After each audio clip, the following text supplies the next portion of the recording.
Eesti juunioride MM-koondise Kreeka-Rooma maadluse peatreener Ivar Kotkas. Täna on Tallinna Openil Kreeka-Rooma maadluse päev peaaegu selja taga. Kuidas mulje Eesti maadlejatest jäänud on?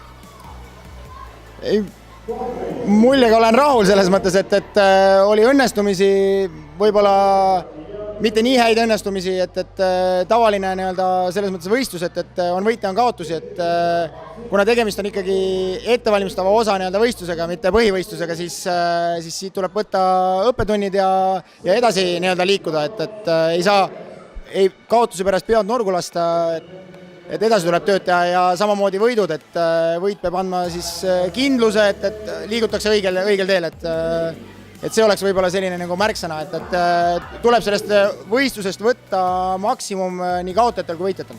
No medaleid ikkagi Eestile tegelikult täna siit tulnud on. See on juba saanud üsna tavapäraseks vist aastate lõikes, et Eesti maadlejad näitavad head taset rahvusvahelisel tasandil, noored just. Jah, selle võistluse puhul saab küll öelda nii, et eriti just nooremas vanusastmes on meil medaleid alati rohkem tulnud.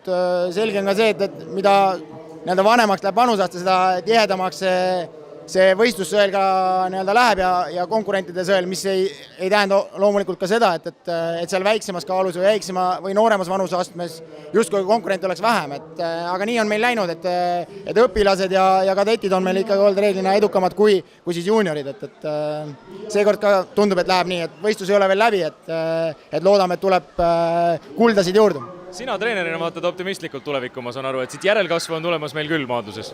Ja kahtlemata, et ei ole põhjust kahelda selles, et meil justkui järelkasvu ei ole ja kõik saab homsega läbi, et täna ja liigume siit positiivselt edasi.